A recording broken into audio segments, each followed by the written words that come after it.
Assalamualaikum warahmatullahi wabarakatuh. Perkenalkan, nama saya Kurnia Ulfa Sofiati. Saya dari Institut Ilmu Kesehatan dan Teknologi Muhammadiyah Palembang. Di sini akan melaporkan pendahuluan tentang tipoid saya, yaitu pengertian tipoid adalah infeksi mekanik akut yang disebabkan karena bakteri Salmonella typhosa yang mengontaminasi makanan dan minuman oleh feses ataupun urin melalui orang yang sudah terkontaminasi bakteri Salmonella typhosa. Bakteri Salmonella yaitu menyerang bagian sistem pencernaan dan menimbulkan gejala demam yang lebih dari 1 minggu. Etiologi dari tipoid yaitu disebabkan karena bakteri Salmonella typhosa berupa bakteri dengan jenis basil negatif yang tidak berspora dan bergerak menggunakan rambut getar dan memiliki 3 antigen, yaitu antigen O, H, dan 6. Anatomi fisiologi dari tipoid yaitu sistem pencernaan atau sistem gastrointestinal, di mana makanan akan diolah di dalam sistem pencernaan tersebut dan akan diserap melalui organ yaitu usus halus. Di usus halus terjadi penyerapan zat yang sudah diolah, kemudian zat akan diolah kemudian diedarkan melalui peredaran darah untuk diedarkan ke seluruh tubuh. Kemudian sisa-sisa metabolisme tersebut akan dikeluarkan melalui anus dalam bentuk feses. Dari sistem pencernaan tersebut terdiri dari beberapa bagian organ. Yang pertama yaitu ada mulut, faring, tenggorokan, lambung, usus halus, usus besar, rektum, dan anus. Pada usus halus terjadi penyerapan sari-sari makanan, dan di usus halus terdapat lendir untuk melumasi dinding permukaan usus halus dan mengeluarkan air untuk mempermudah penyerapan dan pencernaan sari-sari makanan. Kemudian ada sekum. Sekum itu terletak di antara usus halus dan usus besar. Di sekum terdapat umbai cacing yang disebut dengan appendix. Jika appendix ini akan terinfeksi atau meradang akan disebut dengan appendicitis.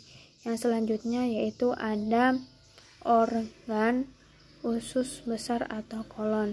Di kolon ini terjadi penyerapan air secara besar. Di kolon ini terdiri dari 3 bagian, yaitu kolon ascendent, kolon transcendent, dan kolon descendent. Selanjutnya itu ada rektum. Rektum adalah di mana penyimpanan sisa metabolisme sementara sebelum dikeluarkan. Setelah dikeluarkan melalui organ yaitu anus berupa feses. Patofisiologi yang pertama yaitu adanya bakteri Salmonella typhosa yang mengontaminasi makanan dan minuman yang kemudian masuk ke dalam mulut, ke bagian organ sistem pencernaan, dan sampai pada usus halus melalui aliran limfe terjadi pada kelenjar mesentrum.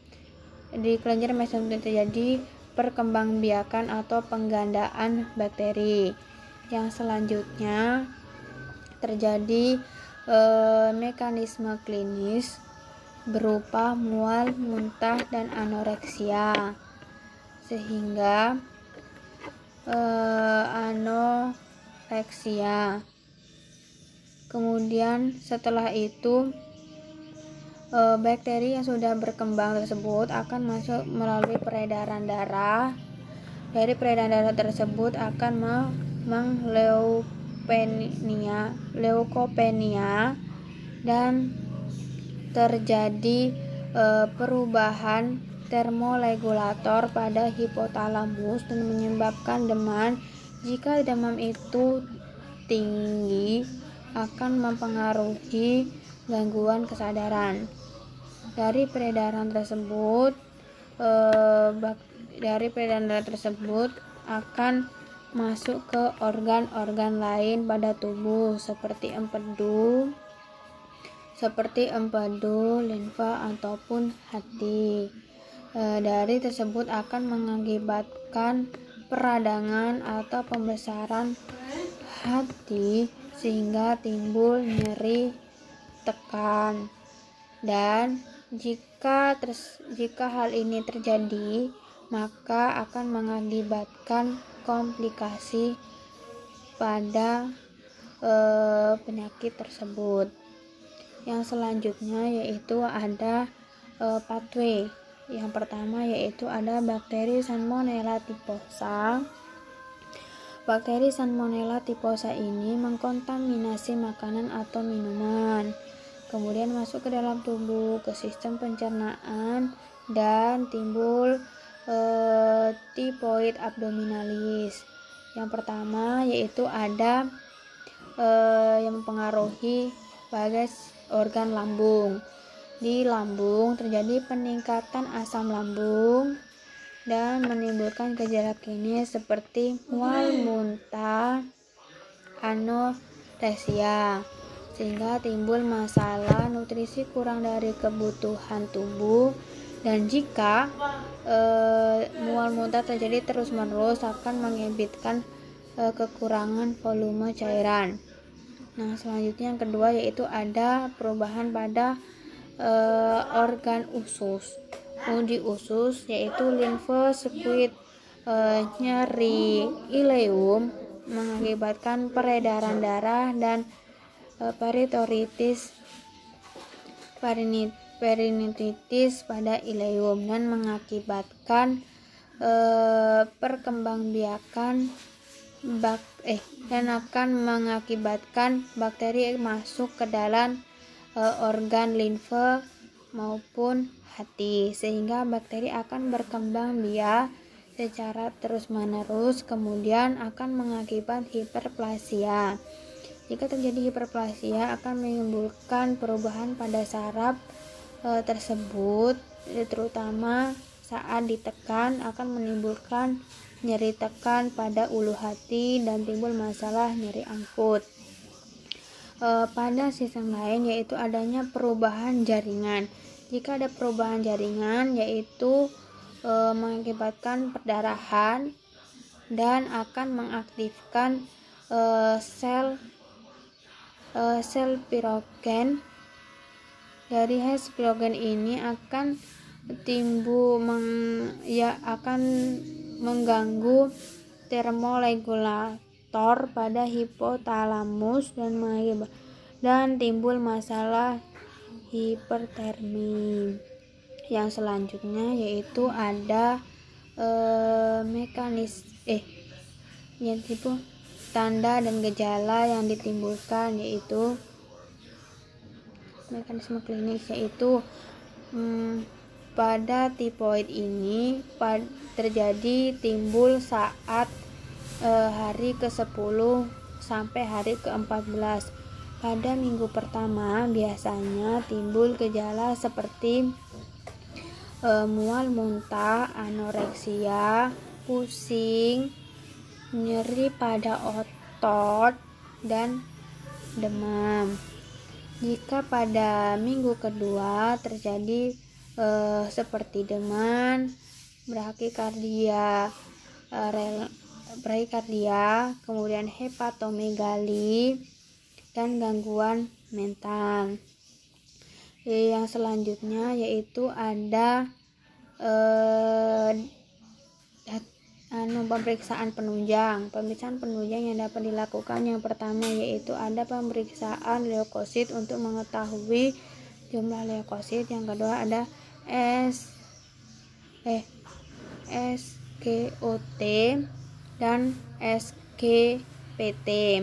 Yang selanjutnya ada perbaikan perbiakan darah, dan yang terakhir ada uji viral, yaitu dimana untuk mengetahui antigen dan antibodi pada tubuh. Yang selanjutnya yaitu ada penata laksanaan. Yang pertama ada penata laksanaan keperawatan. Yang pertama yaitu dilakukan tirah baring.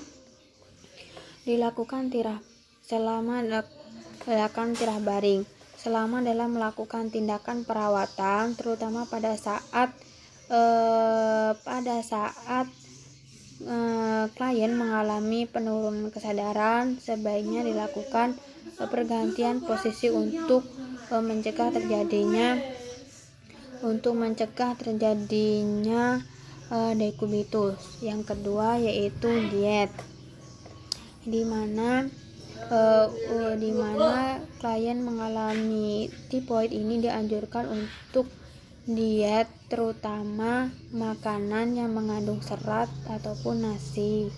Yang kelas untuk itu dianjurkan mengonsumsi makanan berupa bubur untuk mencegah terjadinya pendarahan pada usus halus.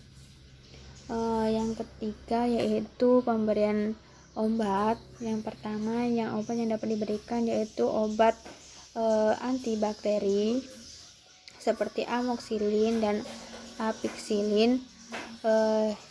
Yang selanjutnya ada obat antipiretik yaitu seperti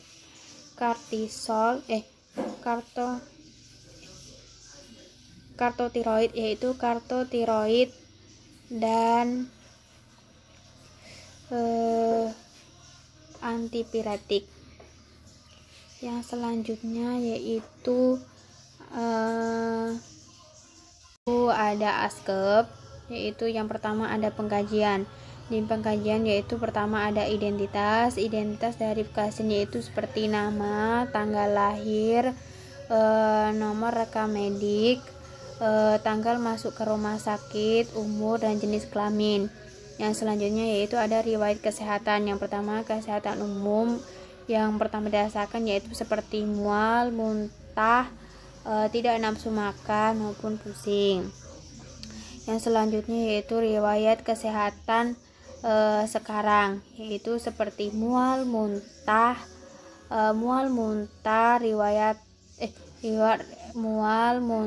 anoreksia, konstipasi, diare, nyeri pada otot, kemudian gangguan kesadaran, terus seperti itu. Kemudian ke bagian riwayat penyakit terdahulu, apakah klien memiliki riwayat tipoid sebelumnya. Terus riwayat keluarganya, riwayat penyakit keluarganya yaitu seperti apakah di dalam keluarganya terdapat atau pernah mengalami penyakit tipoid.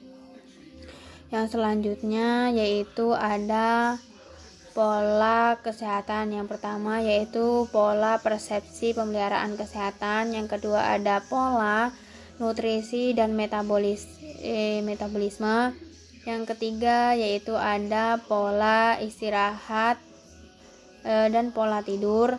Yang keempat yaitu ada pola persepsi sensori dan persepsi kognitif. Yang ketiga yaitu ada pola aktivitas motorik. Yang keenam yaitu ada pola hubungan dengan orang lain. Yang keempat ada pola persepsi diri. diri. Kemudian ada pola reproduksi dan seksual. Yang ke-9 yaitu ada pola keyakinan dan keagamaan. Yang selanjutnya yaitu ada pemeriksaan fisik. Pemeriksaan fisik yang paling utama yaitu pada pemeriksaan kesehatan umum yang dirasakan saat ini seperti mual, muntah, anoreksia, terus demam, peningkatan suhu badan. Yang selanjutnya yaitu pada bagian kepala dan leher terjadi konjungtiva pucat, mata cowong, bibir kering, lidahnya kotor, tepi ini bang, daerah tepi lidah itu kotor dan ujungnya yaitu berwarna merah. Yang selanjutnya ada pemeriksaan dada dan abdomen, yaitu ada nyeri tekan. Yang selanjutnya pada sistem integumen. Di sistem integumen ini klien memiliki turgor kulit tidak normal, kemudian kulitnya pucat dan kering. Setelah itu ada diagnosa keperawatan. Saya mengambil diagnosa keperawatan yaitu yang pertama ada hipertermia berhubungan dengan sepsis. Yang kedua ada kekurangan volume cairan berhubungan dengan kekurangan cairan aktif. Yang ketiga yaitu ada nutrisi kurang dari kebutuhan tubuh berhubungan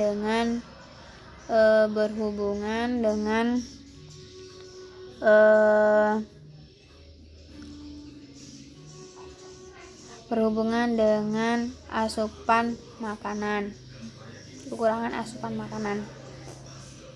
Yang selanjutnya yaitu ada intervensi. Untuk intervensi yang pertama yaitu ada hipertermi. Untuk tujuan saya mengambil label termoregulator yang dengan indikator pertama tanda-tanda vital, kenaikan suhu tubuh, cairan yang ada kuat, kemudian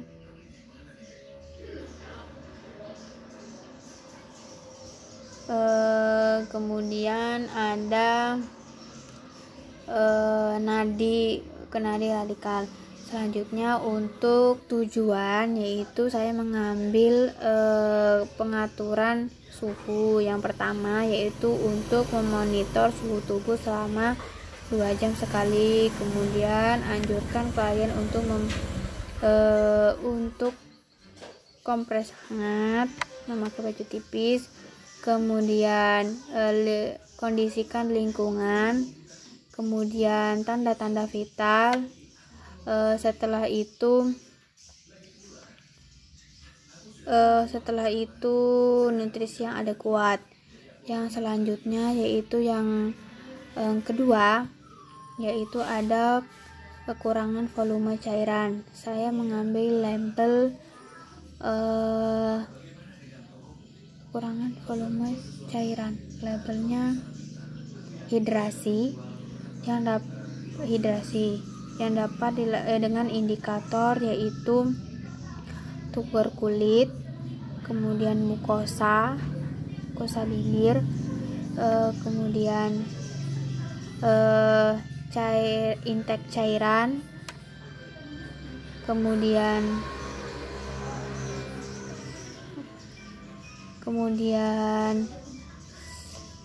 intake cairan. Setelah itu keseimbangan cairan.